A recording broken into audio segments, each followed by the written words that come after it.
Hello, welcome to the Colour Blue podcast post-match reaction for Aston Villa's defeat away at the Parc de Princes against PSG. An absolute sucker punch, gut-wrenching, heartbreaking, whatever adjective you want to describe towards particularly the third goal. I'd have been okay with a 2-1 defeat, as I think most of us would. I actually said in our preview content that a 2-goal deficit isn't the end of the world. I still don't think it is, and I'm sure we'll come to next week at some point during this episode as well. But initially, I mean, the whistle blew, 7 minutes ago or something, and I am just so flat, so deflated. That's flat, by the way, not fat. I'm so fat. I could do with being deflated. Me and you normally have a little bit of jaunty chit chat, don't we, for a couple of minutes before we come on, and just kind of stared blankly at each other. Just like, I was just like this. It feels like we've been relegated, or it feels like kind of we've had to have our pet hamster put down or something. It just that goal. I mean, listen, we've played the best team in Europe, haven't we? They're very good. Yeah. And we've tried to cling on in there, but. Yeah, I hated most. You texted me first half, didn't you? I said, this is horrible, but it's still 0-0 at the time. I hated it. I was watching it through my fingers like that.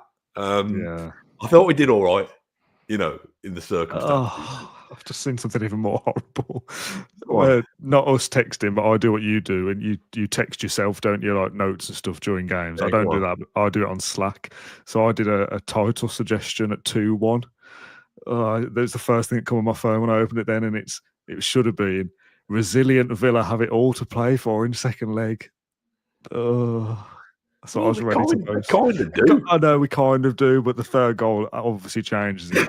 I mean, the things I was saying in the preview stuff was if Villa start fast like they did against Forest, against Celtic, a 2-goal deficit could be back level 15 minutes in. In theory, Villa start really well and score. The problem is PSG, how good they are, they're probably going to come to Villa Park and score. So Villa need to score 3 or 4 goals to maybe even just to take it to extra time. And then it's the lottery of a penalty shootout and an extra time as well. So it's going to be very, very difficult to overturn it because PSG are so good. And there was a lot of chit-chat before the game about, well, in the league phase, they're not particularly good.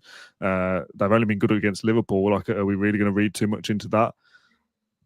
They were very good, weren't they? They were exactly the same as they were against Liverpool and thoroughly deserved their victory. Could easily have scored more goals than they did.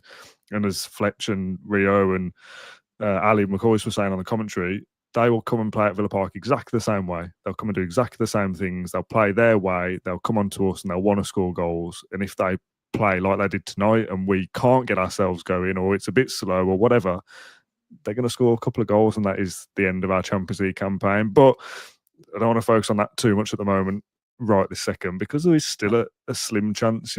It's only a 2-goal deficit and not a 4 like Barcelona, Dortmund. If it was that level, you would be kind of saying, I mean, it was 4 the last I checked. You would be saying it was over then. So there's absolutely still a chance. It's just, like I say, the game ended 10 minutes ago and I just feel a bit sick. Yeah, it is a bit raw. Thing is, I don't want this to be the Paris Saint-Germain podcast where we talk about them all night, but they don't waste a pass. And not only do they not waste a pass, most of the passes are progressive going forwards. They don't keep the ball for the sake of it. They keep the ball to try and carve you open, as quickly as possible. I don't know. Listen, they've scored.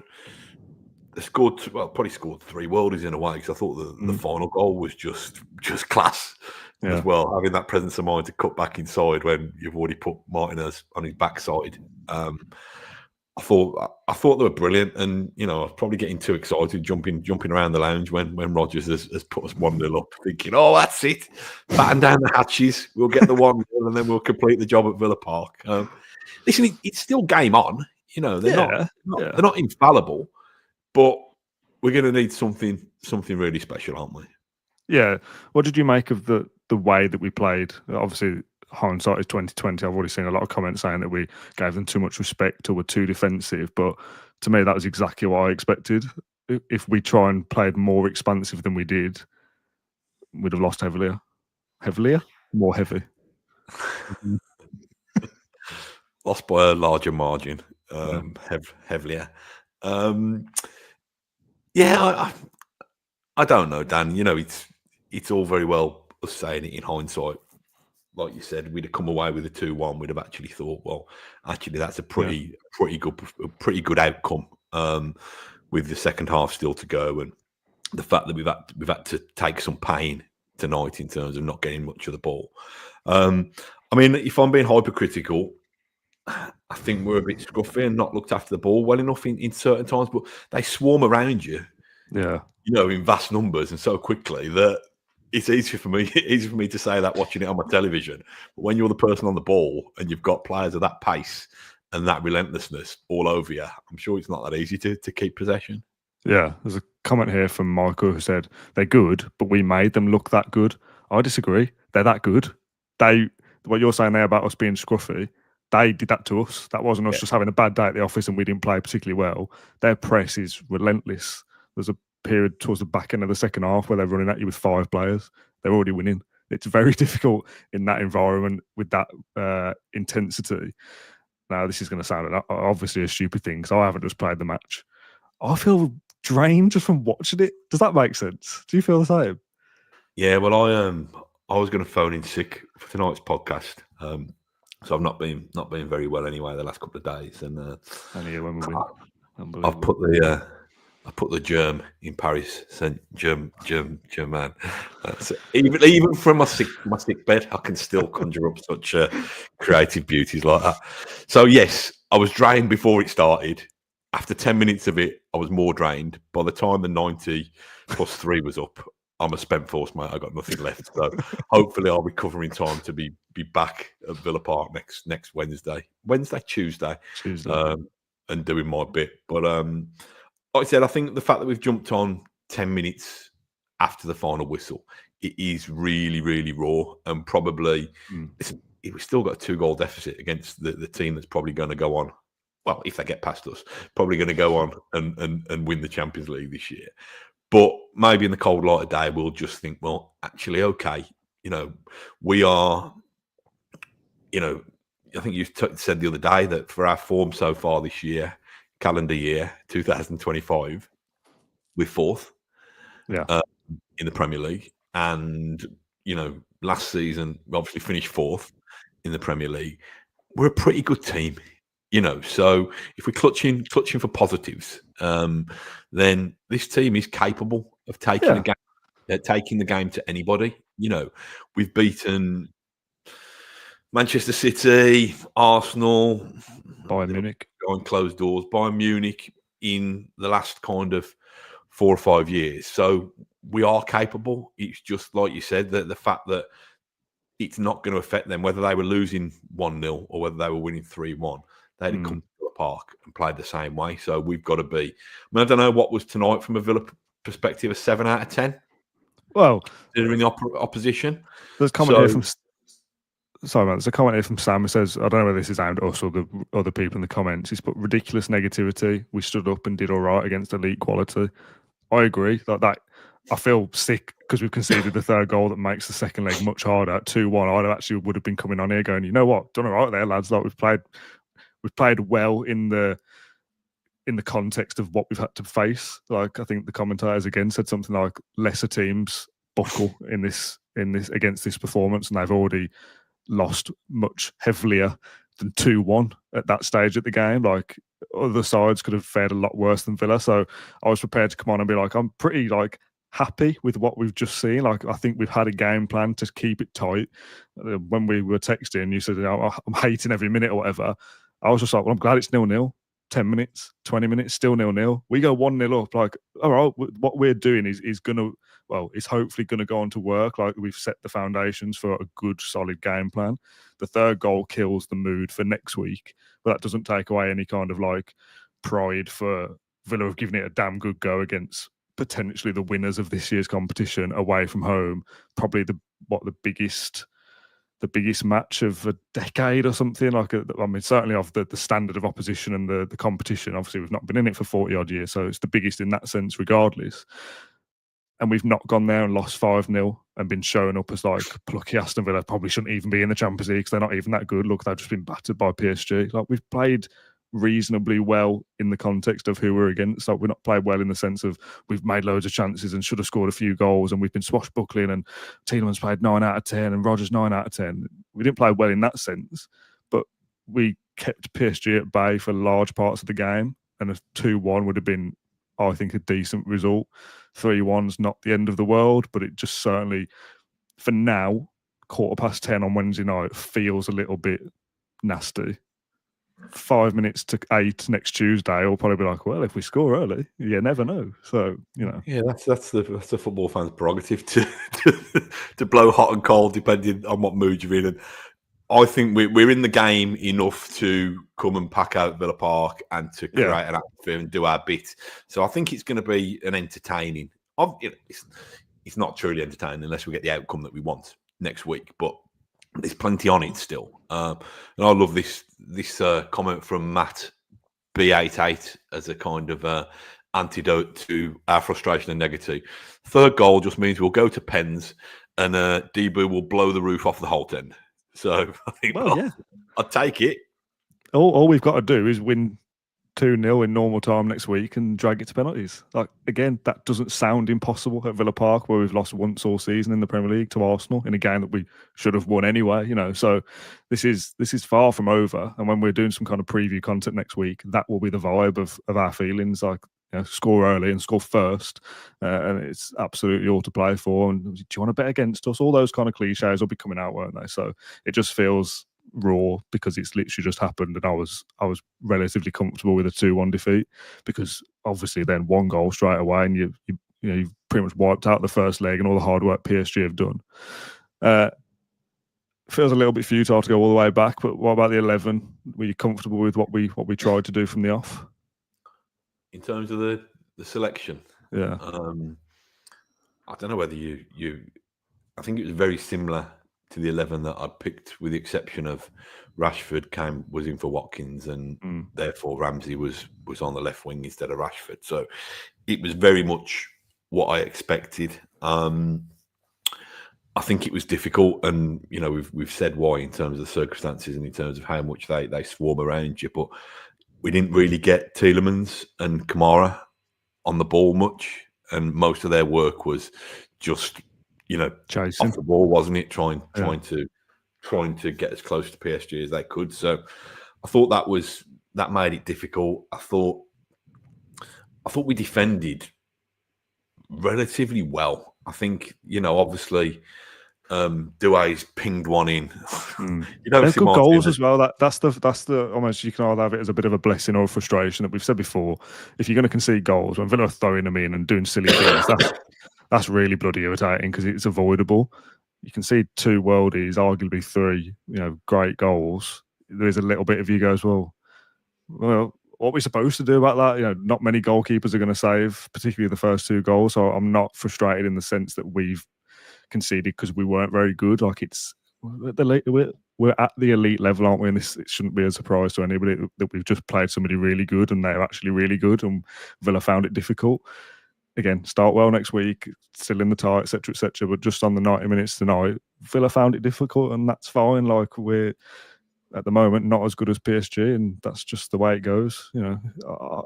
By and large, I thought the 11 was pretty good. Obviously, some of that changes with the second half, with Disasi going right back, who looked a little bit off it to me, certainly to begin with, at least. Anyway, obviously, Cash gets the yellow card early, and I thought Cash played well, actually. And I think it's I think they were debating whether it was injury or tactical at half time, but it's obviously because of the yellow card. So, yeah, just annoying. Just one of them, isn't it? But I can't be. I'm not angry. This isn't like losing a Premier League game that we've not been very good in, and it's crucially important to our aspiration for next year. Okay, we might not get to the semi-final of the Champions League on our first attempt for 43 years. Oh no, like, we've had a pretty good run, haven't we? Yeah, and like I said, now I've had 10 minutes to absorb it all. Let's not be doom and gloom. Let's see what I can do second leg. But I think the thing for me, we're playing with the big boys now. We're properly playing amongst the elite, and we've done our bit to deserve to be there. That doesn't mean that getting there makes us ready for every challenge that comes our way. I mean, it's probably a little bit like turning up for a darts tournament down your local, and then Luke Littler rocks up with his own special arrows. And, sometimes you just have to accept that there are, levels, I suppose. But I don't know. I think that's the worry. I think Villa are capable of scoring 2 goals at Villa Park against PSG, but I also think PSG are capable of scoring 5 goals against Villa at Villa Park. Yeah. A couple of comments. Some about the commentary. Our good pal, friend of the show, Darren Fletcher. I think most of that will probably be aimed at Rio and Ali McCoy, though, who are very, very pro PSG and pro France generally. Just seem very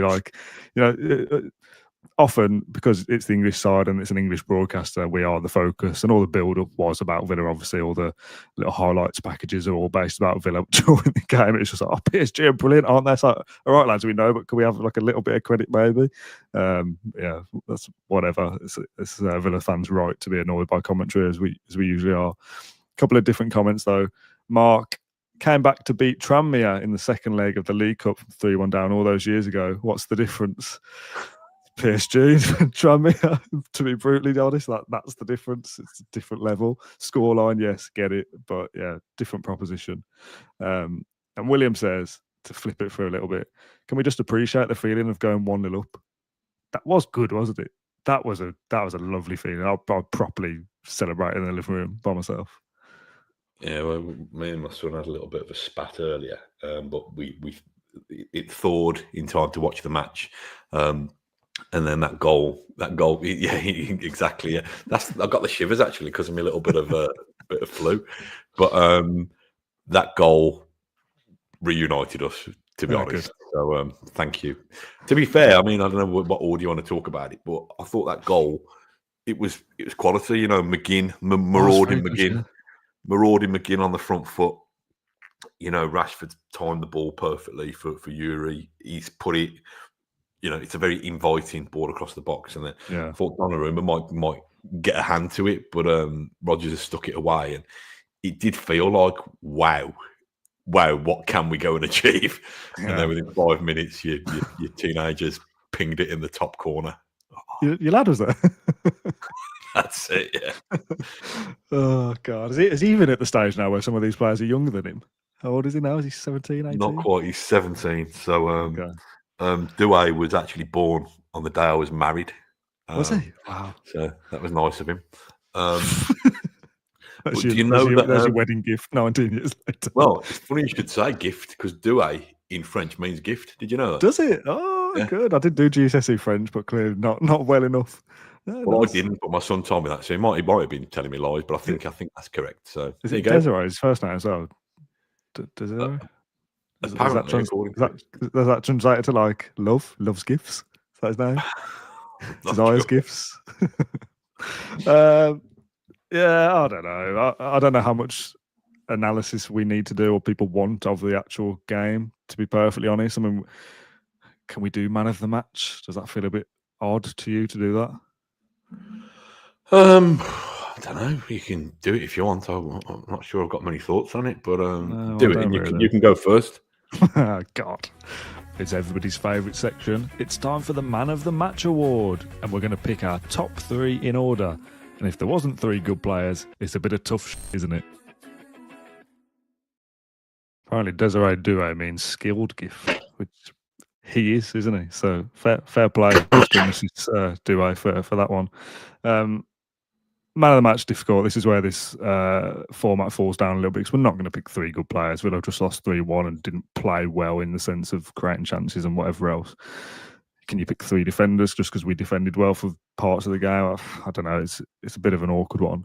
I just like the kind of duality of opinions and the comments that we get. That before we started, there was a handful about McGinn, terrible. Can we finally sell him to Celtic? He's clearly not good enough. And just as we're doing the man of the match section, 2 separate shouts from McGinn to be man of the match. So this is why this section feels a bit futile, because I don't really know who we pick out. Rodgers scored the goal and played reasonably well, I think. I thought Rodgers was decent. I thought Torres, considering he's not played a great deal of football, was decent. See, I thought McGinn was good as well, but when I saw the first few comments about he's terrible, get rid of him, I thought, can I even say that without being criticised? But I thought McGinn was okay as well. This is what I mean. Man of the match standard being like, was he 9 out of 10? No, but he was pivotal to us scoring that goal, John McGinn, absolutely. And also just little kind of fleeting moments of in the seconds that we have the ball, if it comes to McGinn and he can get his body between man and ball and just hold it for a second and allow people to get round him, it just allows us to get further up the pitch a little bit. Ultimately, it doesn't come to anything, but just keeps us ticking. Paul says there, like the engine of it, just bringing us up a little bit. So what he lacks in quality to some people, he obviously makes up for me anyway, in effort and work rate and energy. And if he's not playing at his best technically and he will give the ball away here and there, whatever, again, against elite opposition, kind of to be expected to an extent, at least he's kind of trying to drag us through by grit, if nothing else. Does that make him man of the match? Probably not. No, but I'm probably hypercritical because I probably remember the times when he did give the ball away. But again, is that McGinn? Probably is McGinn's fault because it's his job to not give the ball away. But he was under intense pressure, and you're right that if you want somebody to kind of set the tone and to still bring that energy at a time when Villa were probably dead on their feet, then I think McGinn, did that. I thought Rashford was poor. Again, this is probably the most disparity we've had between the comments and us and each other about man of the match shouts. I thought Rashford was poor as well, but there's 2 shouts there for him. I mean, it's only 2, but of the 10 I can see, Rashford dangerous, even though not on the ball. Leo, Rashford or Dean, man of the match. I thought Rashford was miles away from being a man of the match contender. Yeah, when he gets into those spaces on the left and you think, oh, he's got a bit of something and maybe he can burst into the box, looks a little bit dangerous, but his general kind of play as a number 9 is nowhere near what Watkins is when Watkins is playing well. Yeah, I mean, I think Rashford annoyed me tonight just because when he wasn't going to see much of the ball regardless, but when he did, if you decide that you're going to use that ball and try and commit your man and create something, it's probably, I know, listen, it's not as easy as this, but it's got to come off. Otherwise, your best is just put your foot on the ball and give Villa a bit of respite. And I felt there were a couple of opportunities where he's gone into dead ends. I've probably been super harsh because he was feeding on scraps, but yeah, it was. We probably needed like 10 out of 10 performances from everybody to come out with a win or a draw. The annoying thing is we probably got a lot 6 and 7 out of 10 performances, and should have come away with a reasonable enough 2-1 defeat. But that last goal has just changed everything, Dan, in terms of our mood. Yeah, totally agree. What about Ramsey? I thought again before he came off, he was in the options for me to be. He's been good so far, and I don't want to say that I thought at the time it was the wrong decision to swap Jacob Ramsey, who's playing well, for Marco Asensio, who has been brilliant for us so far and has a point to prove against PSG. But I can say now, with hindsight, that was the wrong decision. I thought Asensio barely touched the ball. I think he burst forward at some point, maybe 10 or 15 minutes after he came on, and it's like, oh yeah, Asensio's playing. I'd forgotten he'd come on. And that's not a criticism of him specifically that he played terribly in a team where every other Villa player was playing well. It's just that Villa weren't having much of the ball at that point in time anyway. But when it gets up there, essentially, was kind of nowhere to be seen, whereas I felt like Ramsey was at least helping us drive forward in the same ways that we spoke about McGinn, like having some kind of energy. Yeah, I think we end up splitting hairs now. We've said how it was always going to be difficult against a team of this level. And I understand fully why Cash was taken off at half time, being on that yellow. The last thing you want ending off against G. But I don't know. It would have probably meant too much kind of tinkering and stuff. But he's constant. Like, you're better at right back, and you bring Disassi on at centre half. I don't know. Maybe I'm splitting hairs, but. I think most fullbacks probably would have been turned inside out. Well, that was his first involvement, wasn't it? Really, that's the thing. He's cold, isn't he? He's coming into the game cold against wingers who are red hot. Yeah, it took him 10 minutes to regain some kind of composure after that. But hey ho.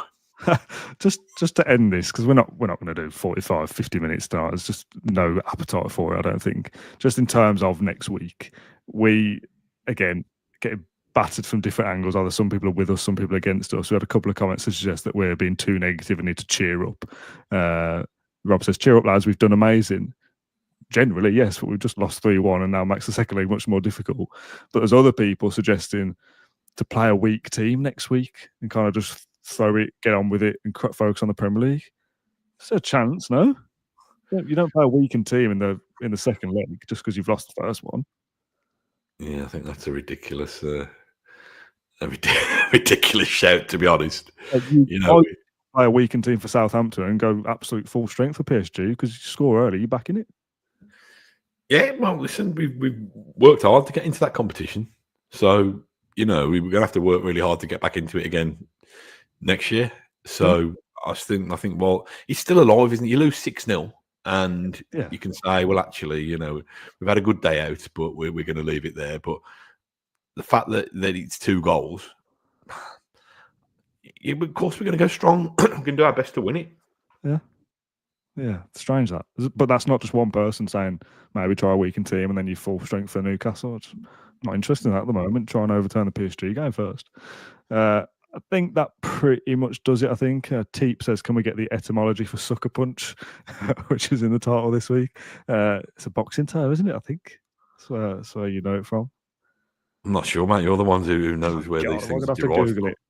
Yeah, I'll tell you what I found interesting before the match. I found it interesting that they got kind of Prince William on for some kind of punditry duties. He came across all right, but I'm just thinking, what next? Like Camilla hosting Match of the Day or something. It seemed a weird environment, and he's high-fiving everybody.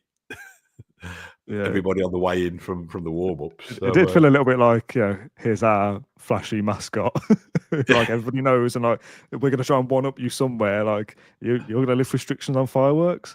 Here's the future King of England. Like we're going to do our bit. What was it? Parc de Princes William, was it your gag? Can't believe that's got like 100 likes or something. It's absolute terrible tier comedy. Apparently, a sucker punch, also known as a cheap shot, is a punch thrown at the recipient unprovoked and without warning. So probably doesn't quite scan with the meaning of how I mean it in this sense. In boxing, a sucker punch is done when hitting on the break is illegal. But yeah, it's kind of like 2-1, we'd absolutely have been coming on here going, you know what, that's all right. 3-1, it was a big, massive collective slump in your seats, head on your hands, big sigh of frustration, sucker punch, deflated, that kind of vibe. So, yeah. Are we done? I'm done, mate. Yeah, I want a lem sip and to get to bed. Yeah, okay. Fair enough. Thanks, everyone, for tuning in to this episode of the Carlton Blue Podcast. A little bit shorter than usual for obvious reasons. I hope you all understand. We'll be back with a preview for Southampton and a post-match at the weekend, and then some kind of Q&A or PSG second leg preview next week before the post-match, where we make 10 changes and throw the game to compete for the Premier League instead. So thank you for watching or listening to this episode of the Carlton Blue Podcast, and we'll see you in a few days. Night, everyone.